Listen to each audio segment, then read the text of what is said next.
Ever wonder what it would be like to use dApps and exchange cryptocurrency seamlessly without bridging over different blockchains? In this video, we will learn about Polkadot, a headliner project that aims to solve this issue. There is no doubt that the future of cryptocurrency is interoperability. Polkadot aims to take that market share and create the underlying base layer for the future of crypto and Web3. Do they have what it takes to claim the top spot in what is arguably the most influential position in all of the cryptoverse? Stay tuned to find out. My name is Crypto Andy, and it is my privilege to discuss Polkadot with you. That being said, what is covered in this episode is for educational purposes only and should not be considered financial advice. Polkadot is a layer 0 proof-of-stake blockchain developed by the Web3 Foundation. Its mainnet launched on May 26, 2020 with its Relay Chain Genesis block. Polkadot was founded by Gavin Woods, who also is one of the co-founders of Ethereum. If you want to find out more about the project's building on Ethereum, make sure to watch my video on Polygon. Click the link above. Since he was involved in Ethereum, this means Gavin is very experienced and understands what can be improved. One of the aspects that makes Polkadot unique is that it uses a highly efficient form of proof-of-stake called nominated proof-of-stake. NPOS enables greater decentralization and fair representation by evenly distributing DOT. And the native token for Polkadot is, of course, DOT. And staking is available for investors.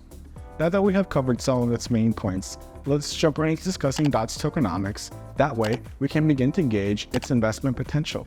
As of July 2nd, 2023, the market cap of DOT is $600,640,000 plus dollars. The circulating supply of DOT is $1,249,000 plus DOT.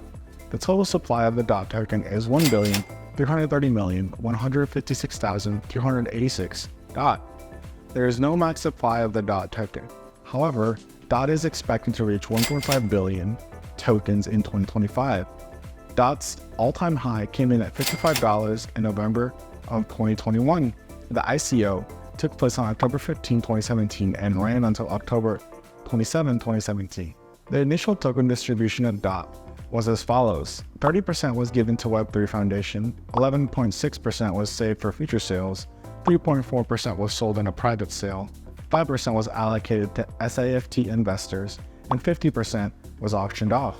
Additionally, 5 million DOT tokens were sold in 2017 and 500,000 in a private sale in 2019. In my research, I found that tokens in the Polkadot treasury are burned if they are not used, and the current burn rate according to the Polkadot network is 1%. The tokenomics of DOT is pretty standard. Unlike other tokens like E that also don't have max supplies, DOT doesn't have a good burning mechanism in place. This may make big price increases take longer and hold the price back because more tokens can be minted. That being the case, let's take a closer look at DOT's price action to determine how much growth there has been and if it's worth investing in. Since December 31st and through this year as of July 2nd, DOT has risen about 84.93%, peaking in February 19, 2023 at just under $8. Something that I found quite interesting was the relationship with ETH. DOT peaked first and has not approached its high of this year, while Ethereum, on the other hand, had peaked on April 16th right around $2,150. So presumably, you could have sold your DOT and bought ETH on the dip and make good money. I'm always on the lookout for altcoins with somewhat inverse relationship to ETH, so make a mental note of that. If you want to find out more about where you can purchase DOT, make sure to watch my video on Chronos and Crypto.com. Click the link above. Since the all-time high of DOT in November, DOT's price has dropped roughly 91% this year, which is quite typical for altcoins. This is why it's so important for you to trade most altcoins and sell them at the top.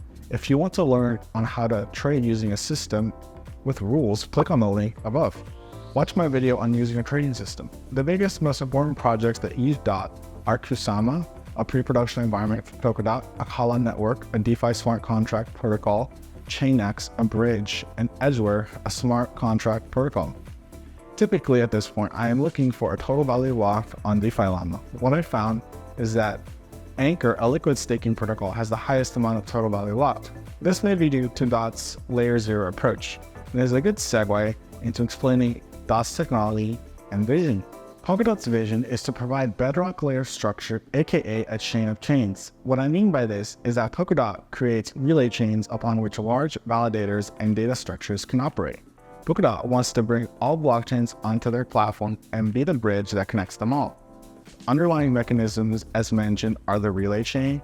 On non-native projects are connected via parachains. So projects on their platform are not tied down to specific chains, like only Ethereum's chain or Bitcoin's chain. They are far broader than that. The data structures created are parallelized or parachains. Polkadot does not want to create functionality per se, but wants to create base layer code upon which other chains and projects can build on. It's been called the Internet of Blockchains. This approach will increase scalability and leave function to the projects that develop on its platform. The goal is to allow inter-blockchain exchange between tokens, account balance, and real-world information. For all the scalability that blockchains have, they are weak in interchain operations. This is the big problem Polkadot wants to solve. Now that we have discussed its vision, let's talk about the founders of Polkadot. The most well-known member is Gavin Woods, who was the CTO of Ethereum. He coined the term Web3 in 2014 and serves as the president of the Web3 Foundation. FYI, the Web3 Foundation builds Polkadot. Gavin invented a lot of the blockchain industry, including helping develop Solidity, Proof of Authority Consensus, which Polkadot uses, and more. The next founder is Robert Habermeyer. He's a smart guy, a Thiel fellow like Vitaly Buterin, and has a background in cryptography, distributed systems, and of course, blockchain. Robert is a co-founder of Hypersphere Venture. Robert also has a lot of experience with the Rust programming language. He was introduced to Bitcoin in 2011, and in 2016 started working with Gavin Wood and Peter Zabin on the design of Polkadot's parachain. And the other founder is Peter Zabin. He is the director of technology of the Web3 Foundation.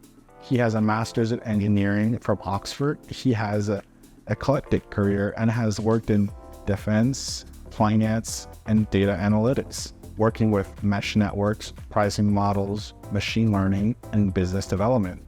I think it's safe to say that when it comes to development team, Polkadot has a superstar lineup. You could not ask for a more well-connected and experienced team as this one. At this point, I want to cover Polkadot's latest partnerships and developments. The latest developments were discussed at Polkadot's Decoded on June 28th to 29th. The event featured several keynote speakers and over 100 participating companies. Robert Habermeyer spoke about Blockspace. Quote, "We are trying to generalize the offering to hit different audiences.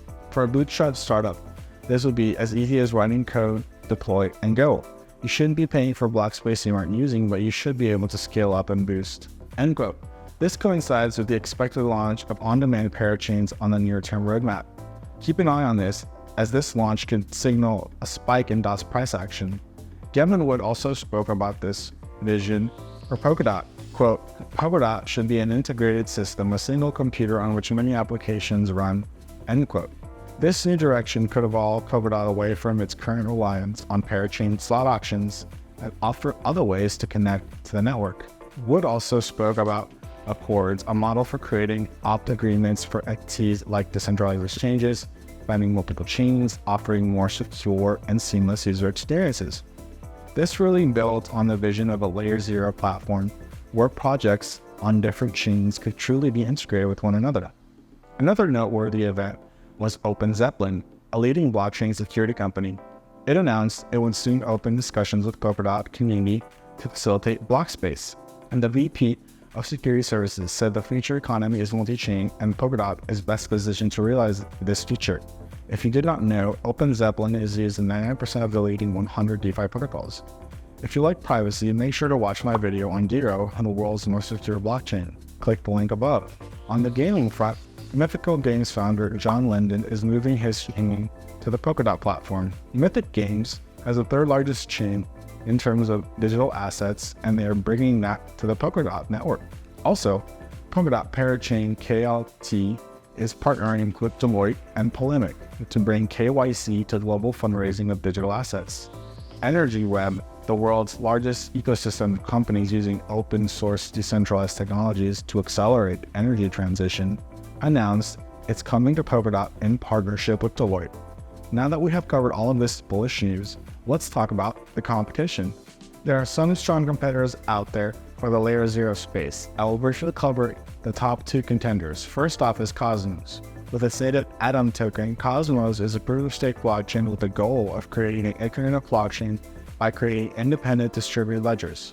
Cosmos Network has a very popular software development kit that allows developers to build their own interconnected blockchains and communities. Many other cryptos were created with the Cosmos development kit, like Terra, Binance Chain, to name a few. They have been doing what they're doing since 2014, and Cosmos has a market cap of $2.325 billion as of July 4, 2023. Another strong competitor is Avalanche. They are a decentralized, open-source, smart contract-capable blockchain. Avalanche is unique in that it allows users to create their own subnet of blockchains. Avalanche was launched in 2020 by Ava Labs. They give platform participants complete control on both the network and application layers, helping you build anything you can imagine. There has been a lot of attention since Avalanche started, and this is reflected in its market cap of $4.25 billion. One of the things that Avalanche does that I really like is that it has a max supply of 720 million AVAX tokens. If you made it to the end, I want to thank you for your time. Don't forget to like and subscribe the video.